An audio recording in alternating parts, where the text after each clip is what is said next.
As the first holes from their Phase 1 drill program have begun being announced for the rare earths deemed as critical minerals by the US and Canadian governments, I'm joined with Appia Rare Earths and Uranium Corp CEO Tom Drivas to speak about the exciting results his team is finding at their Ionic clay project in Brazil. Tom, welcome. Thank you, Brandon. And thank you for being here. Well, why don't we first begin with the exciting results from the first 17 of 147 holes at your PCH Ionic clay project in Brazil? What are you finding early on in this Phase 1 drill program?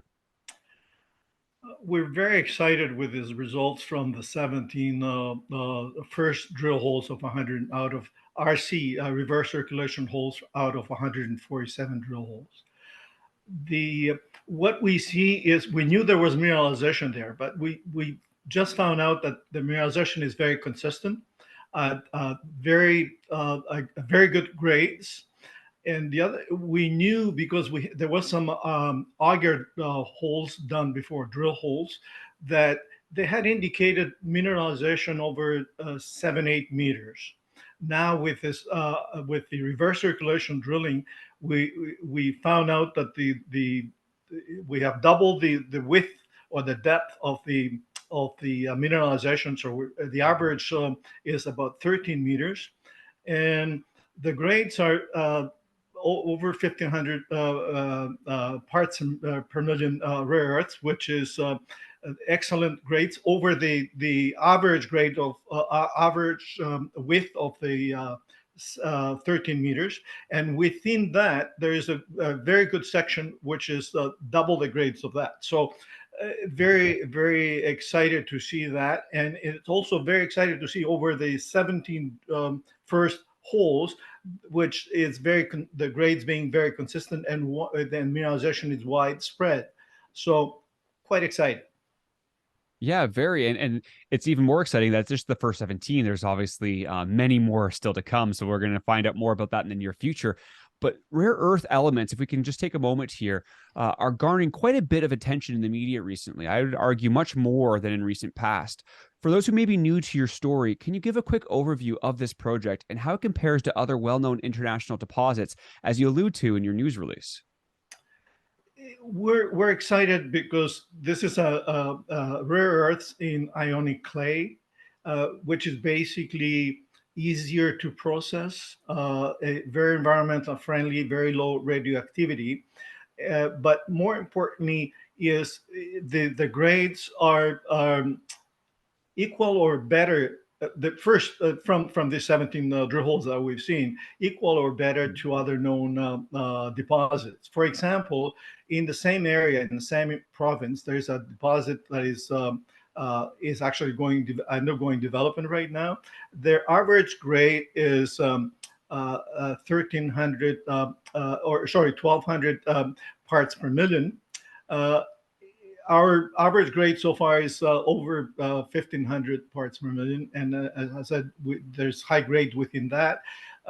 There's another deposit in ionic clay deposit that is being developed in Africa right now, and their average grade is 550 parts per million. So it's very exciting to see this kind of results and over the entire 17 holes. Yeah, that's fantastic to hear. And for those who may be newer to rare earths, you do need that higher parts per million to make these deposits economical. And right now, that's exactly what you guys are seeking to do. Now, you also have several properties in the Athabasca Basin in Saskatchewan that are ongoing, that you have ongoing exploration with as well. How do these projects differ from your ionic clays in Brazil? And can you provide an update on your work there as well? We got another project in Saskatchewan, Northern Saskatchewan. The Alces Lake Project is high grade rare earths in monazite. This is a hard rock project. It has both light rare earths, magnet rare earths, and some heavies. Also in Saskatchewan, we have 4 other uranium projects, but in terms of the PCH project, the project in Brazil, the Ionic clay, we're quite excited because uh, it's very easy to the rare earths occur within the top 10 20 meters is within clay, so they're leachable. They're it's the best, it's the most environmental friendly type of deposit that you can have in rare earths, because other deposits like the ones we have in Saskatchewan, they have thorium and uranium. It's more radioactive. Where down there, there's no, there is little radioactivity. Uh, it's it is it's in the right area, within 30 kilometers from a mining town.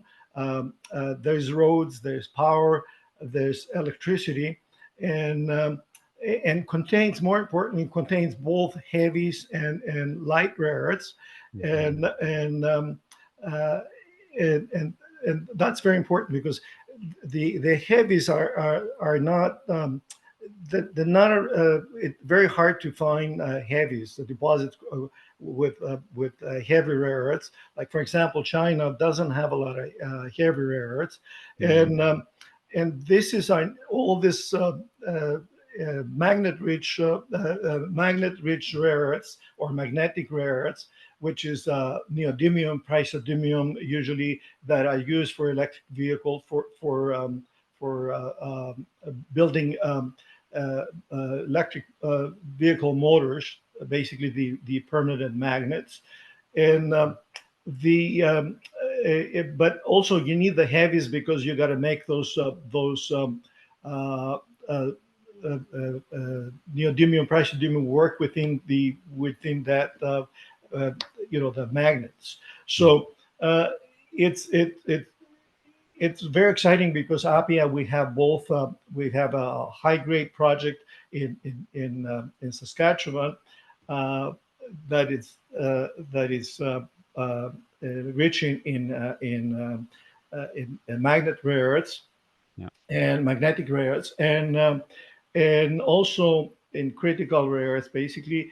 And also we have this project in Brazil where it has both heavies and light rare earths that are needed for the electrification, the electric vehicles, and all the high tech industry is using basically rare earths, and as well as the aerospace or the defense industry.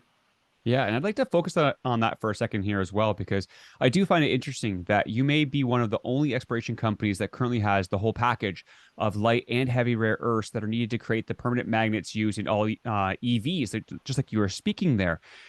The DoD just dropped $94 million to build a magnet processing facility, which would be the first of its kind in the US, which showcases their seriousness to build out critical mineral supply chains at home. How is your company able to leverage this to potentially garner interest for government bodies and from financial institutions as well? The China basically supplies 80 or 90% of the rare earths to the world. So the Western world, the U.S., Europe, and the rest of the world is looking for some secure supplies of rare earths. And as you mentioned, they are actively doing things. They're trying to help companies to advance their projects. We think that, and we know that any project that is basically in North America or South America, outside of China, it will have the support of the DoD or other governments.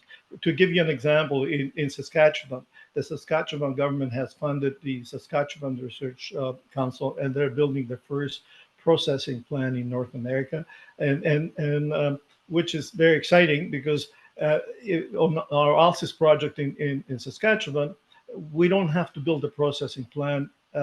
They will be processing monazite, and we can supply them the or process the monazite in there. So there's a lot of interest, and there's a lot of help from DoD and the Canadian government, I believe the Australian government, the Europeans, to see the critical materials, rare earths, and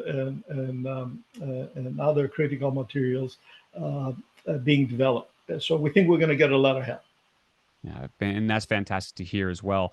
Well, lastly, it's right in your name that your company is also focused on uranium, a very important and widely talked about critical mineral.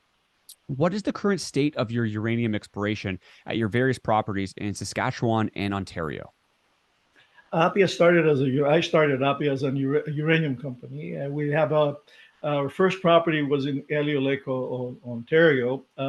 It's a large property. We have a large uranium and rare earth resource there. We've got in between infer and indicated, we've got about 55 million pounds of uranium and about 180 million pounds of rare earths. This is in Alces Lake, where all the infrastructure is in place.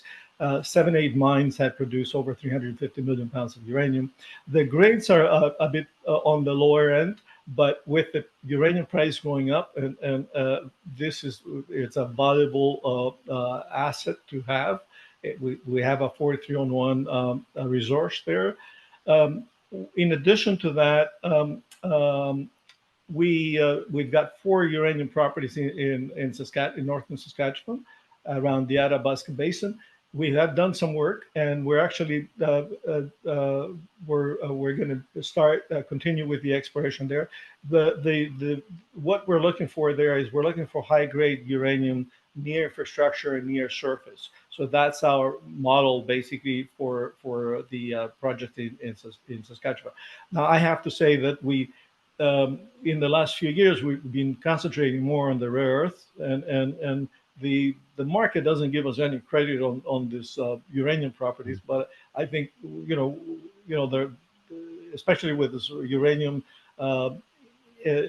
being in demand, and we're excited because Appia is on involved with in uranium and rare earths, what are both critical and both in high demand, and as of late last few years, and we think that's going to continue. Yeah, I do believe so as well. Our governments are being very, very specific and purposeful on wanting to push these critical minerals. Well, Tom, thank you so much for your time. I appreciate it very much. For anybody who wants to find out some more information about your company, you can see the website down there below. Thank you once again. I hope you enjoy the rest of your day. Brandon, thank you so much, and I would like to tell your audience that we've got a lot more results coming from the drilling we've done both in Saskatchewan and in Brazil. So stay tuned.